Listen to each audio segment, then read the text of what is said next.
rulings related to Salah. The general description of the prayer that is referred to in the Quran has been explained in great detail by the scholars to the extent that their explanations filled the books of fiqh, Islamic jurisprudence. For example, they said it is not permissible to intend to stop the prayer during the middle of the Salah. So whoever intends to stop his prayer, he has actually left the prayer. And it is obligatory on him to start it from the beginning again.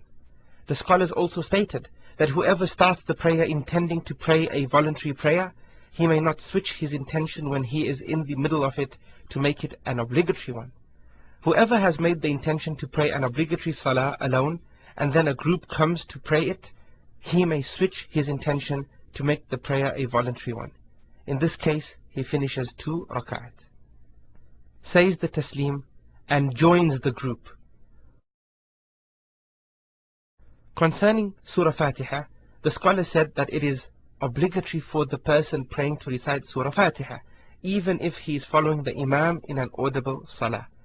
This is due to the hadith that was reported on the authority of Ubadah ibn Samit, may Allah be pleased with him, who said, "We were behind the Messenger of Allah, may the peace and blessings of Allah be upon him, in the Fajr prayer, and the Prophet recited and then found some difficulty in doing so. When he finished, he asked, 'Perhaps you all recited behind your Imam?' We said, 'Yes, it is so, O Messenger of Allah.' He said, 'Do not do this except with the Fatiha, as there is no Salah without the Fatiha.' After saying Surah Fatiha, it is Sunnah for the one praying to say Ameen, whether he is praying himself, or being led, or even leading the prayer. The evidence of this is in the Prophet saying, 'If the Imam says Ameen, then say Ameen, for indeed whoever's Ameen corresponds with that of the angels, their previous sins will be forgiven.' It is not enough when reciting the Quran or pronouncing the Takbir and the words of Allah's remembrance to say them just in one's heart. Indeed, it is compulsory to utter the words by at least moving the tongue and lips during the recitation.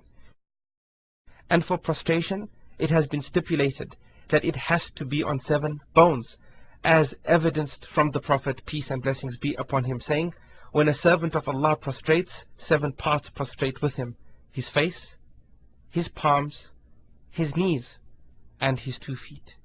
While reciting the Tashahhud, it is a tradition of the Prophet to point his finger, meaning the index finger. This is according to the hadith reported Wa'il ibn Hujr, may Allah be pleased with him. Then he, may the peace and blessings of Allah be upon him, raised his finger, and I saw him moving it and supplicating while pointing with it. In addition, for each position of the prayer, the scholars stipulated that one has to remain still for a short while upon reaching it, otherwise the prayer would not be valid. This is due to a hadith reported on the authority of Abu Hurairah, may Allah be pleased with him, who said, 'The Messenger of Allah, may the peace and blessings of Allah be upon him, entered the mosque. Then a man entered after him and prayed. After that he went to the Prophet, peace and blessings be upon him, and said salam to him. Then the Messenger of Allah, may the peace and blessings of Allah be upon him, returned his salutations, and thereafter said, "Go back and pray, because you have not prayed." The man returned to pray, as he had done before. He then went to the Prophet and greeted him. The Prophet, may the peace and blessings of Allah be upon him, again answered him and said, "Go back and pray, because you have not prayed." When this was done 3 times, the man said, "By He who sent you with the truth, I cannot do better than this. Please teach me." The Prophet, may the peace and blessings of Allah be upon him, said, "When you stand for Salah, you should say Allahu Akbar, then read from the Quran what you can, and then bow until there is serenity in your bowing. Next, rise up until you are balanced while standing, then prostrate until there is serenity in your prostration, and after that raise your head until there is serenity in your sitting. Then do these in all, meaning the remainder of your Salah."